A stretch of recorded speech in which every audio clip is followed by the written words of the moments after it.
हरिश्चंद्र ने विचार किया, परमात्मा हमारे जीवन में कोई संतान नहीं,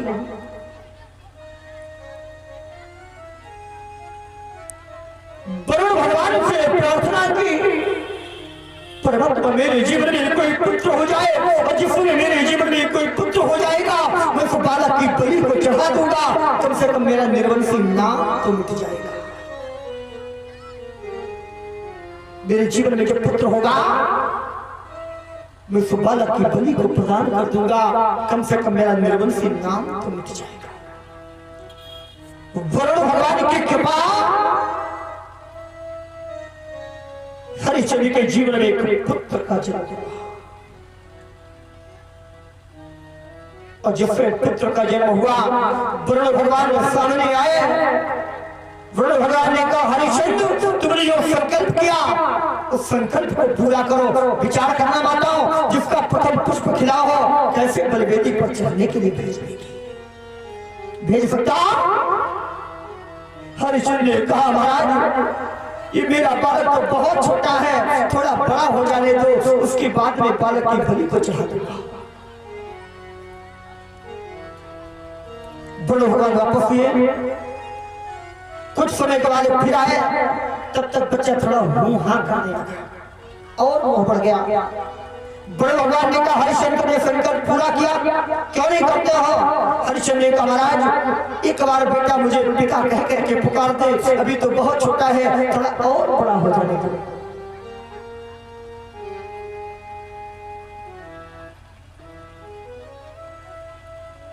फिर मना कर दिया, फिर बहाना कर दिया।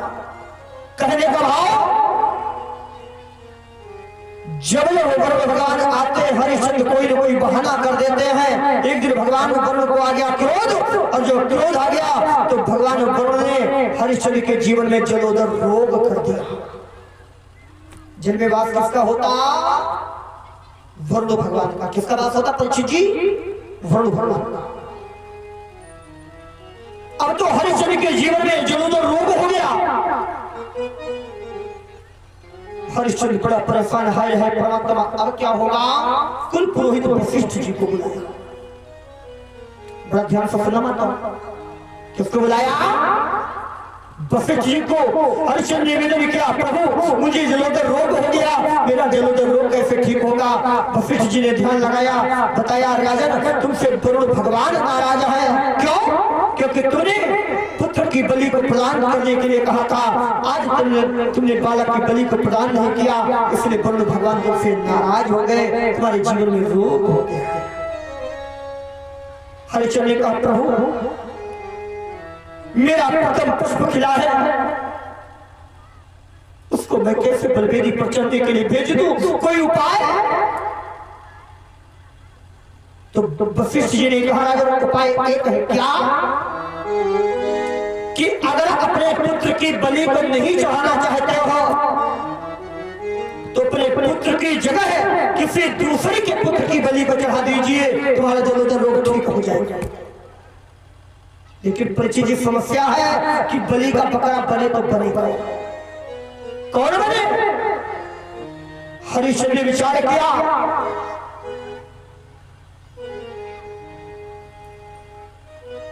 कि आखिर बालक को लाया कहां से जाए? कहां से लाया जाए? बोले चले जाओ काशी। कहां चले जाओ? काशी। क्यों? क्योंकि ऐसा मानना है अयोध्या के साम्राज्य से बाहर है काशी। अयोध्या के साम्राज्य से बाहर काशी थी परीक्षित जी, ऐसा मानना है शास्त्रों का। भगवान भोलेनाथ के त्रिशूल पर बसी हुई काशी है। हर्षित ने विचार किया, अगर मेरे राज्य का बालक होगा तो मुझे पाप लगेगा। क्यों?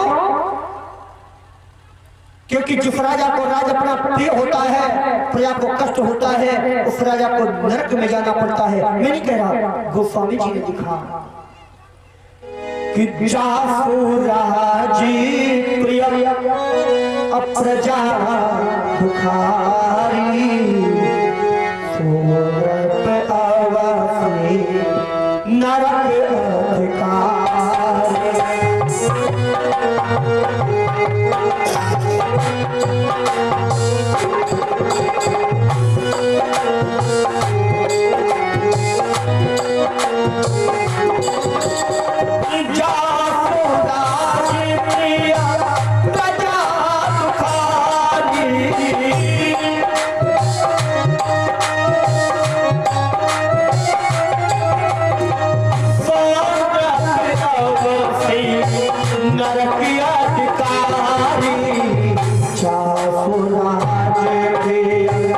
प्रजा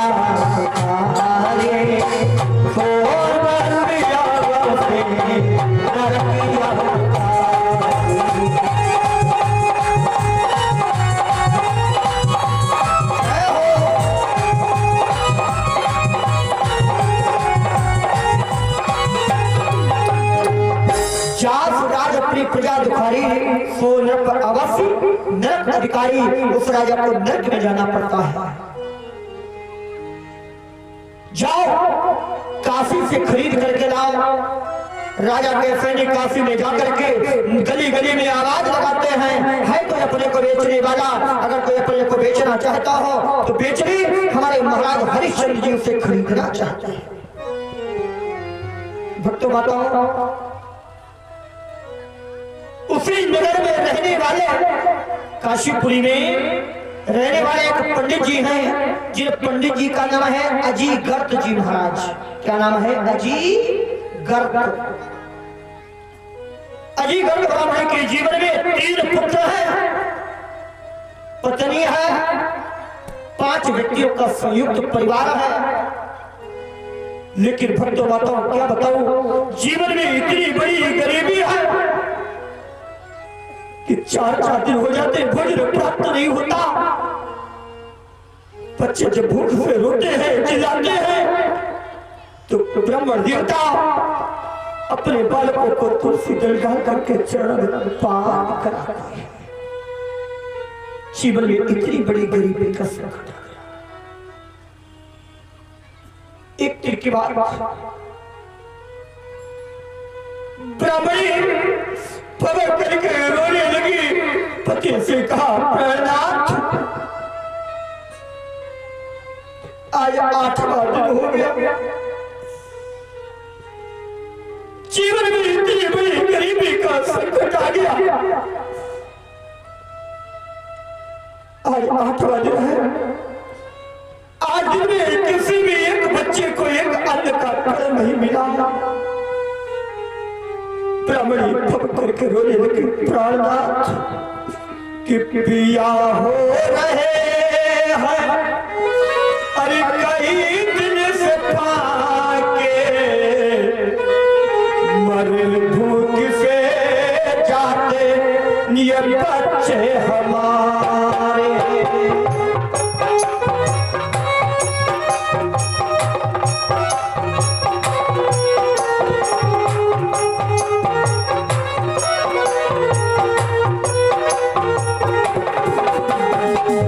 पिया हो रहे हैं, पिया हो रहे हैं, कई दिन से खाए मर भूख से जाते बच्चे हमारे,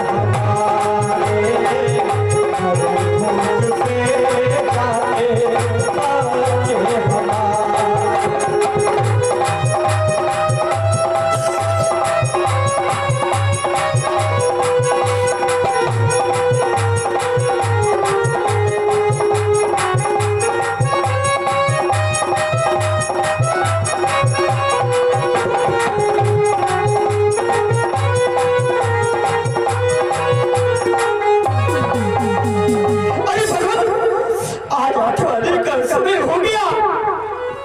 किसी को भी एक अन्न का नसीब नहीं हुआ।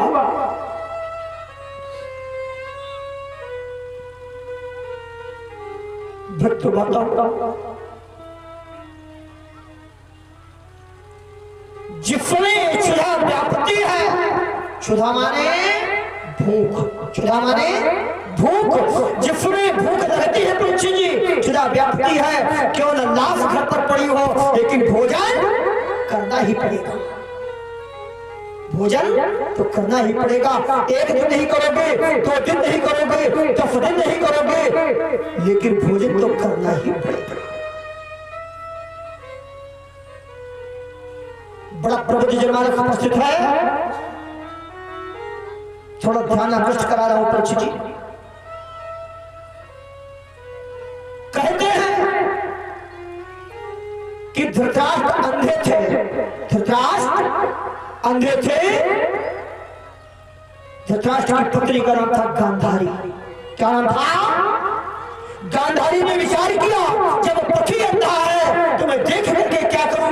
आज गांधारी ने अपने आंख पर पट्टी को बांध लिया।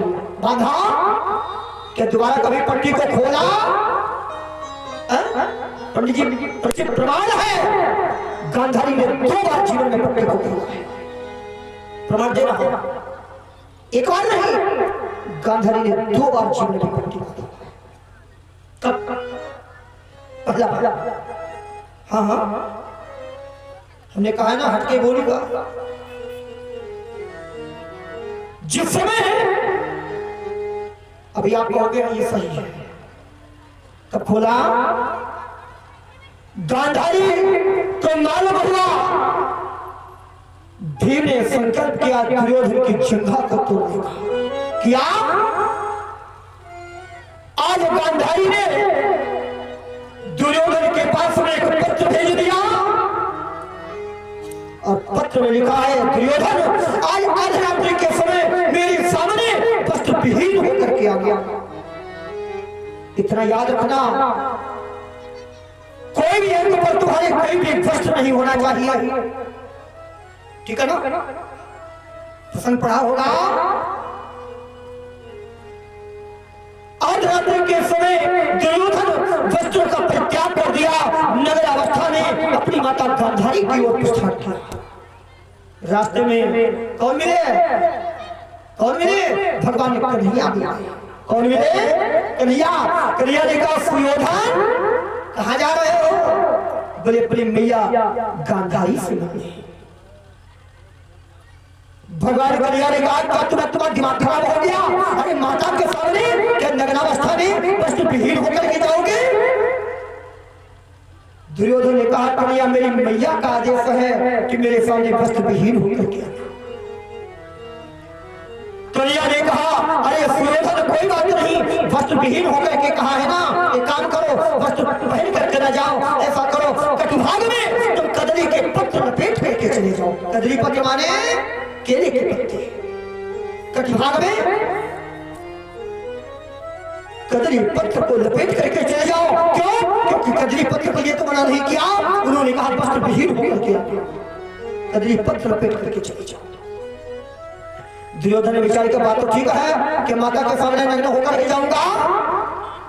आज कमर में कटिभाग में कदली पत्र को लपेट लिए जाकर के दुर्योधन पहुंचे। हाथ जोड़े, मां आपका ज्येष्ठ पुत्र दुर्योधन आपको प्रणाम कर रहा है। भक्तों माता आज उसी से मैया गांधारी ने अपनी पट्टी को खोला और पट्टी को जिसने खोला अपने पुत्र दुर्योधन के विशाल मस्तिष्क को देखा। माता बहुत पसंद हो गई, बड़े बड़े नेत्र देखे, उभरे हुए कपोल को देखा, विशाल बाजू को देखा, बहुत पसंद है। विशाल वक्षस्थल देखा, माता बहुत पसंद है।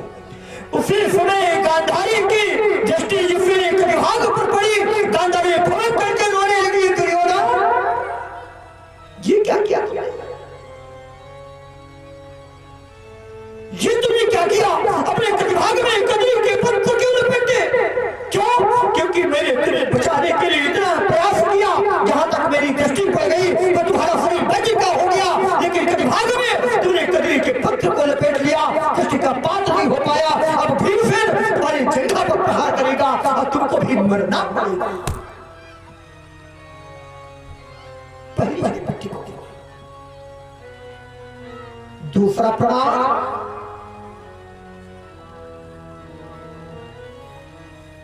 जिसमें गांधारी के 100 पुत्र हुए। भगवान कन्हैया ने कहा मां क्या अपने पुत्रों की लाशों को देखना चाहती हो? गांधारी का बस कन्हैया एक बार। कौन भागिनी मां होगी जो कहती है अपने पुत्र की लाश को नहीं देखना चाहती? अरे कन्हैया एक बार मुझे अपने पुत्र की लाश का अवलोकन करवा दो। कन्हैया ने कहा मैया तुमको हमारे साथ में चलना होगा। कहां? कुरुक्षेत्र के मैदान में। परिचित जी, बात चल रही है क्षुधा की। क्षुधा माने भूख। मैं कथा के धरातल को चेंज नहीं कर रहा हूं, उसी जगह से बात कर रहा हूं। टीटू भैया, बात क्षुधा। आयु दुर्योधन गांधारी की उंगली को पकड़ करके कुरुक्षेत्र के मैदान में पहुंच गए। एक जगह पर माता गांधारी को बिठा दिया। महाराज बढ़िया आगे बढ़े। दुर्योधन की लाश को उठा करके आए, सामने डाल दिया। मां, ये देखो तुम्हारे ज्येष्ठ पुत्र दुर्योधन की लाश है। माता गांधारी ने उस पट्टी को खोला और पत्नी को खोलकर जिसने अपने दुर्योधन को देखा, मैया फड़क करके विलाप कर रही थी। आओ अब की बार भगवान कन्हैया ने दूसरे पुत्र की लाश को लाए, सामने डाल दिया। मां, ये देखो तुम्हारे दूसरे पुत्र कुशध्वज की लाश है। क्या नाम है? कुशध्वज। पहला पुत्र दुर्योधन। ये देखो तुम्हारे दूसरे पुत्र कुशध्वज की लाश। माता और तेज रो रही। भगवान थोड़ा और आगे बढ़े। अब की बार तीसरे पुत्र की लाश को लाए। मां, ये देखो तुम्हारे तीसरे पुत्र श्रुतसेन की लाश है। क्या नाम है? श्रुतसेन। दुर्योधन, कुशध्वज और श्रुतसेन। ये देखो तुम्हारे तीसरे पुत्र श्रुतसेन की लाश है। माता और तेज विलाप कर रही है और विलाप करते करते आज माता गांधारी को क्षुधा व्यापने लगी। क्या व्यापने लगी? क्षुधा माने भूख। और भूख इतनी तेज लगी कि आज माता गांधारी का रोना बंद हो गया। अब क्षुधा की तलाश में कुछ खाने को मिल जाए, लेकिन कुरुक्षेत्र के मैदान में खाने को रखा ही क्या है? लाशों पर लाशें पड़ती थी, वो देख रही थी खड़ी खड़ी। परिचित जी, खाने को क्या रखा है? और क्षुधा इतनी तेज व्याप रही है, अगर मुझे कुछ खाने को न मिला तो मेरा प्राणांत हो जाएगा। तीन पुत्रों की लाशें सामने पड़ी है, लेकिन माता गांधारी का रोना बंद हो गया। अब भूख की तलाश में कुछ खाने की व्यवस्था कर। तब तक देखा क्या? उस कुरुक्षेत्र के मैदान में एक बेरी का वृक्ष है, जिसमें एक बेर का फल। कितना कितना? एक फल। गांधारी ने विचार किया, इस फल को तोड़ूं, इस फल को खा करके अपनी क्षुधा को मिटा दूं। तीन पुत्रों की लाशें सामने पड़ी, लेकिन गांधारी आए फल को तोड़ने के लिए विचार पेड़ पर चढ़ पाती नहीं। पास में ऐसा कोई लाठी डंडा नहीं। करे तो करे क्या? गांधारी आगे बढ़ी और जब उसने हाथ को ऊपर बढ़ाया तो 2 अंगुलें न्यूनतम 2 अंगुल की ऊंचाई है। कितनी?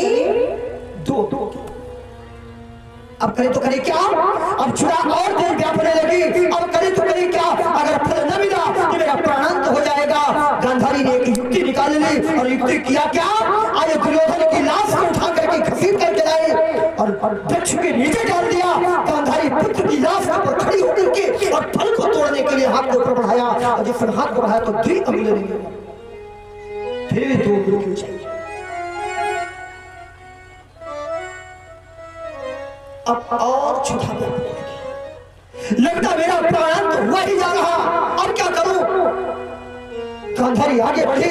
आज दुर्योधन की लाश पड़ी है, उसके बाद दूसरी कुशध्वज की लाश को लेकर के आई। दुर्योधन की लाश के ऊपर कुशध्वज की लाश को रखा और कुशध्वज की लाश के ऊपर गांधारी जिसमें खड़ी हुई हाथ को ऊपर बढ़ाया, फिर भी 2 अंगुल की ऊंचाई।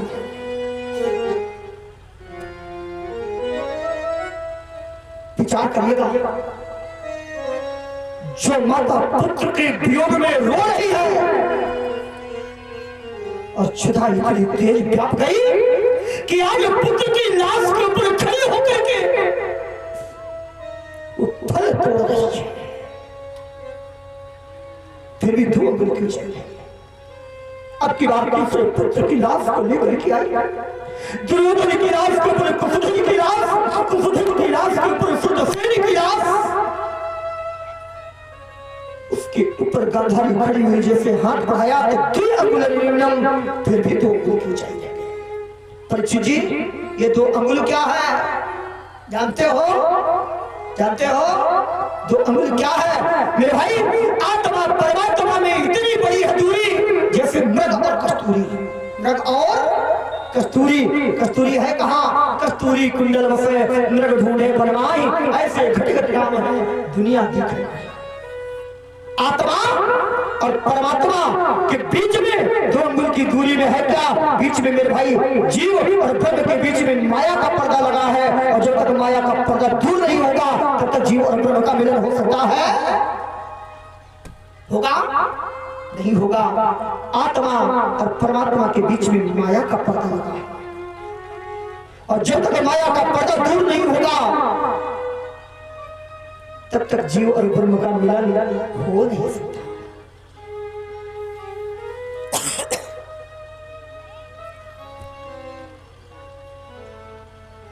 जरा बताना कथा में क्या बात कर रहा था?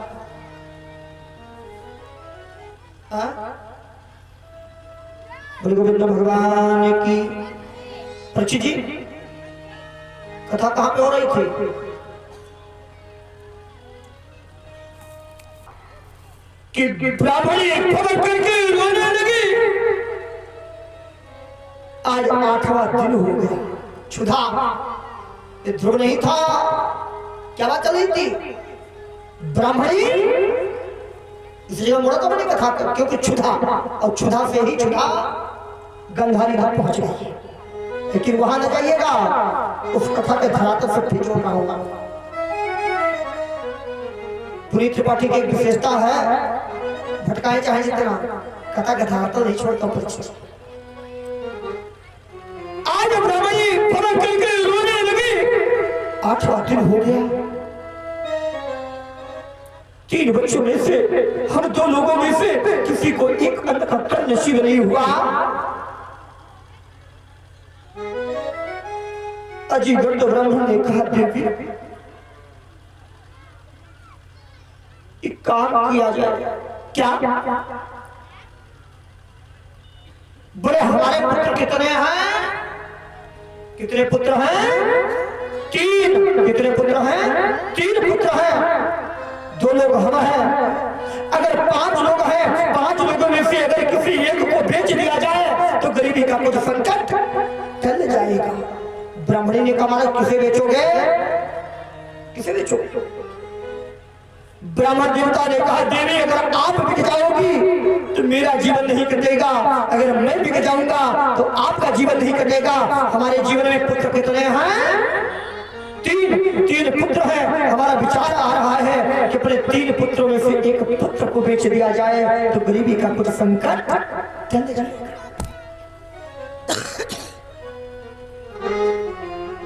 ब्राह्मणी फल करके रोने लगी, नहीं, क्या कहा पुत्र को बेच दूं? कौन ऐसी मां होगी जो अपने पुत्र को बेचने की बात करेगी? अरे पुत्र मर जाने दो, लेकिन मैं अपने पुत्र को नहीं बेचूंगी। ब्राह्मण देवता ने कहा, देवी अगर ऐसा नहीं करोगी तो एक दिन वो होगा जो एक एक करके सारे पुत्र मर जाएंगे। उससे तो अच्छा ये है किसी एक को बेच दिया जाए तो गरीबी का कुछ संकट टल जाएगा।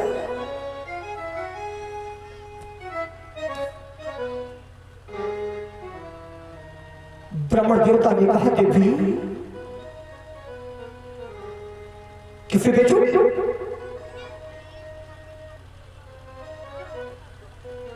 ब्राह्मण ने कहा, पता नहीं किसे बेचोगे।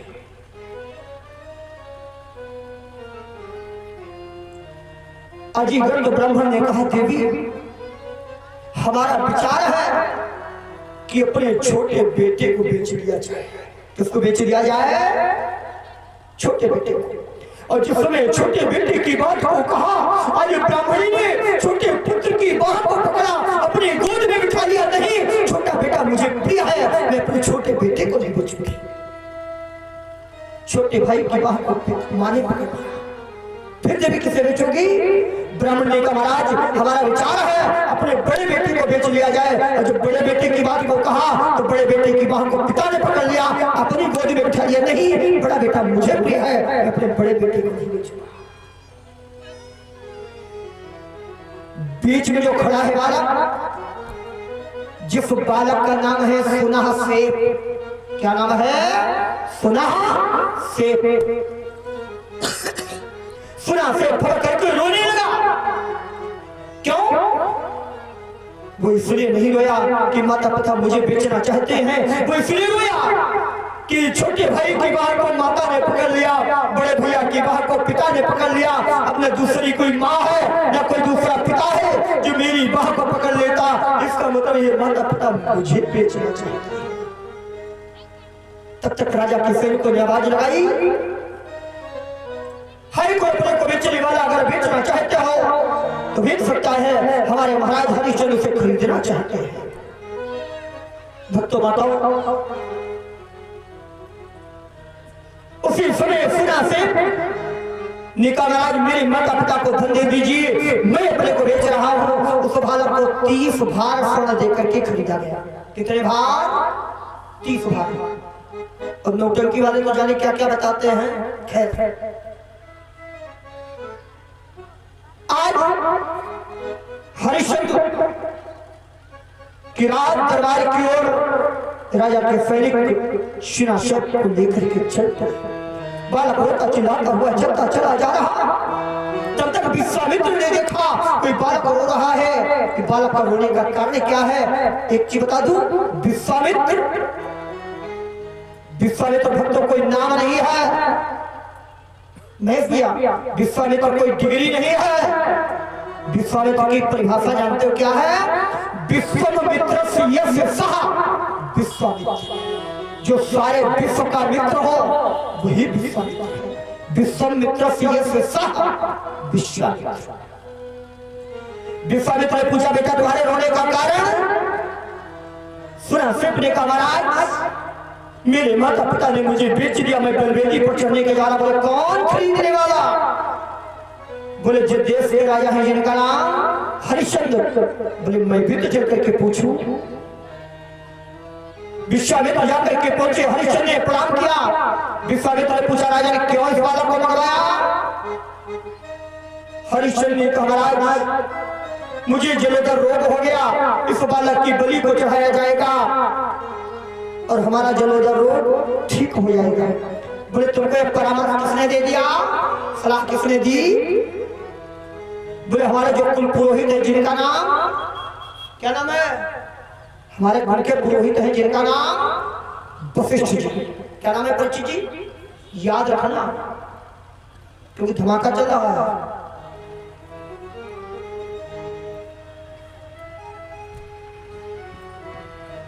जरा वशिष्ठ जी को बुलवा लीजिए। भक्तों माता वशिष्ठ जी को बुलवाया गया। विश्वामित्र ने पूछा, इस बालक को क्यों मंगवाया? वशिष्ठ जी ने कहा, हमारे यजमान हरिश्चंद्र को जलोदर रोग हो गया, इस बालक की बलि को चढ़ाया जाएगा, हमारे यजमान का जलोदर रोग ठीक हो जाएगा।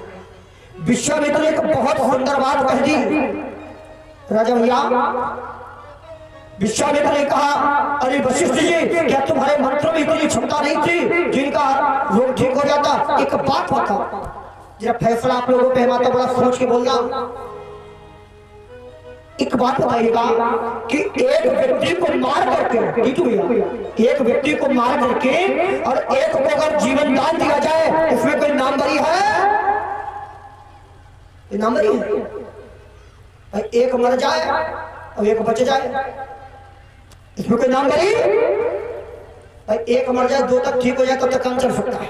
भाई एक मर गया, चलो दो बच गए, काम चल जाएगा। तो पंडित जी, लेकिन एक को मार दिया जाए और एक को जीवन दान दे दिया जाए, इसमें तो कोई नामवरी नहीं है।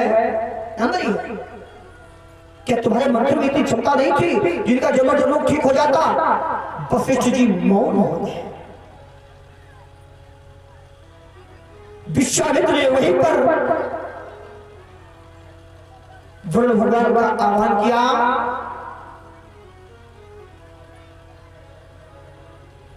वरुण भगवान ने कहा, आदेश? बोले आदेश नहीं, प्लीज माय रिक्वेस्ट, निवेदन है, हरिश्चंद्र का जलाना रोग ठीक कर दिया जाए। ये बालक जो बलि के लिए लाया गया, इसको बंधन से मुक्त कर दिया जाए। बड़े भगवान की कृपा, हरिश्चंद्र का जलाना रोग ठीक हो गया। बालक को जो बलि के लिए लाया गया वो छोड़ दिया गया। इधर विश्वामित्र ने कहा, बेटा अपने घर जाओ। वो बालक रोकर के कहने लगा, मेरा घर कहाँ है? क्यों? अब मैं घर कहाँ जाऊंगा? मेरे माता पिता तो मुझे बेच दिया। अच्छा, जब बेच दिया तो कोई घर में उसका काम रह गया? विश्वामित्र ने वहीं पर धारा लागू की, जाओ आज से मैं एक धारा लागू कर रहा हूं कि जब बड़े भाई की बात को पिता ने पकड़ लिया, छोटे भाई की बात को माता ने पकड़ लिया, तो जाओ आज से मैं धारा लागू कर रहा हूं, माता पिता का अंत्येष्टि क्रियाकर्म या तो बड़ा बेटा करेगा या छोटा बेटा करेगा। आज से माता पिता का अंत्येष्टि क्रियाकर्म बीच का पुत्र नहीं करेगा। क्यों नहीं करेगा? बता दूं? इसलिए विचार करिएगा, फैसला आप लोगों पर है। जिस माता पिता ने बीच के पुत्र को बेच दिया हो, तो बताओ उस बेटे पर माता पिता का कोई अधिकार है कोई अधिकार नहीं है। तभी से और अभी तक ये धारा लागू चल रही है। माता पिता का अंत्येष्टि क्रियाकर्म या तो बड़ा बेटा करेगा या छोटा बेटा करेगा। माता पिता का अंत्येष्टि क्रियाकर्म बीच का पुत्र इसलिए नहीं करता है। गरीब गोविंद भगवान की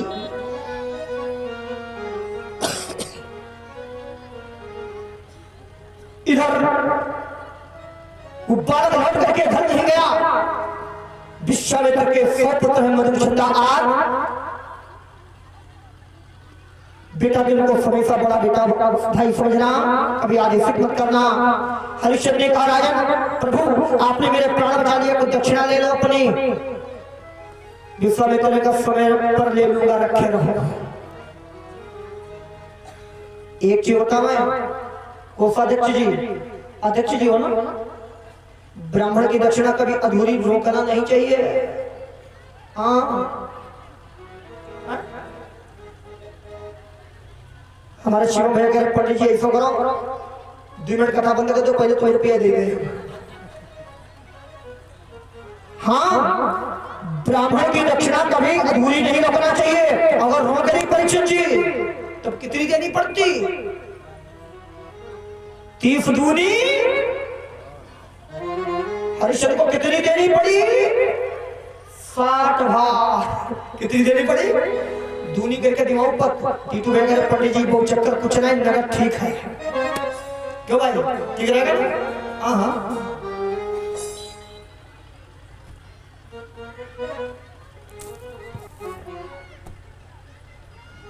विश्वामित्र ने कहा, समय आने पर ले लूंगा। बोल ठीक है। कौन सी दक्षिणा है परीक्षित जी? जिस बालक को खरीदा था कितने धन? सोने में 30 भार। कितने? 30 भार। बोल रखे रहो, समय आने पर ले लूंगा। समय विपरीत होता गया। एक के बाद राज दरबार लगा हुआ था। बड़े बड़े यक्षमुनि किन्नर राज देवता, संतगण, विद्वानगण, विप्रगण बैठे हुए थे। वशिष्ठ जी बैठे थे, विश्वामित्र बैठे थे। आज सभी लोगों ने अपने अपने यजमान की बड़ाई शुरू कर दिया। बड़ाई करना भी चाहिए। अभी आपके यहाँ 17 तारीख को कथा हवन है परीक्षित जी ना? 17 तारीख को यहाँ से जाएंगे और हमारा 20 तारीख से आपके ही पड़ोस में गांव है टेढ़ियापुर, सुना होगा।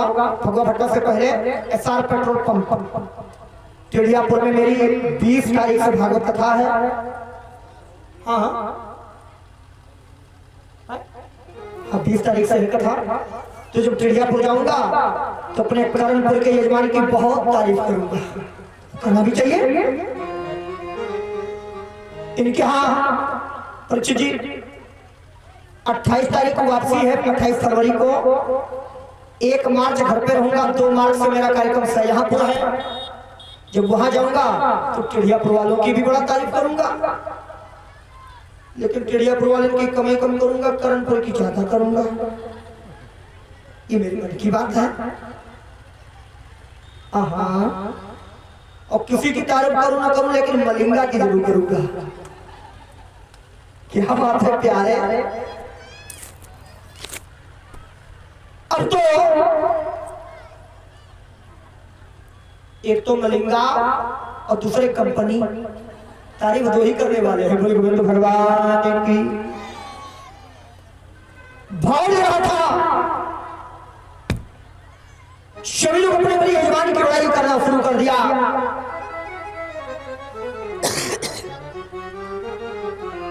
वशिष्ठ जी ने अपने यजमान की बड़ाई करना शुरू कर दी। किसकी? हरिश्चंद्र की। किसकी? विश्वामित्र का वही हरिश्चंद्र, उन्हीं की बड़ाई करते। बोले कौन? बोले जिनके पास में भी अभी भी दक्षिणा अधूरी है। हाँ हाँ वही बोले अभी जाकर मांगो, ठीक मांगो।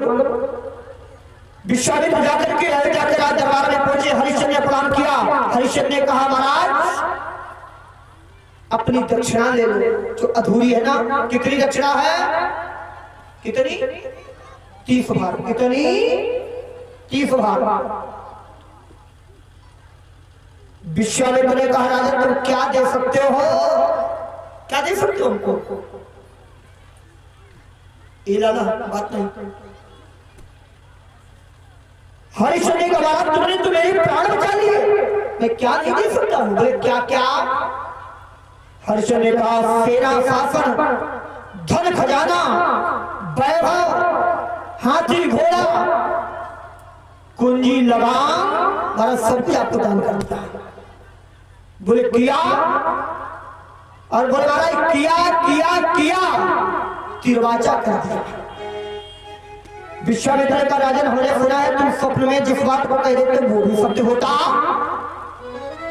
हरिश्चंद्र का महाराज चंद्र करे सूरज करे करे जगत व्यवहार, पर हरिश्चंद्र का करे न सत्य विचार। मैंने जो स्वप्न में कह देता वो भी सत्य होता। बोले कुंजी लगाम दिया? बोले दिया दिया दिया, और तिरवाचा कर दिया।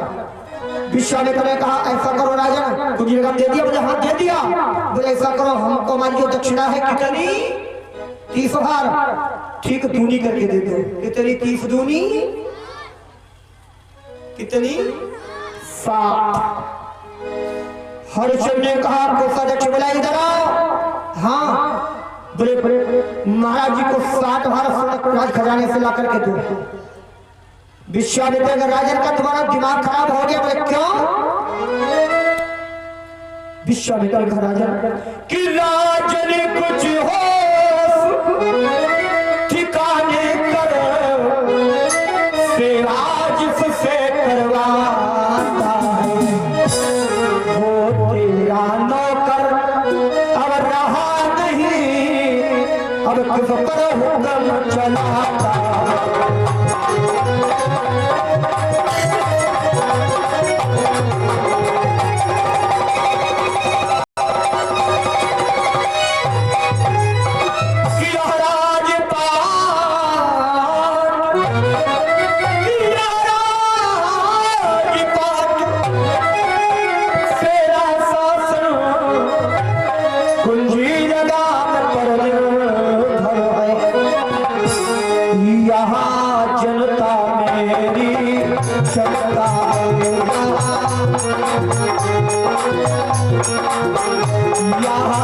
जनता मेरी जनता नौकर मेरा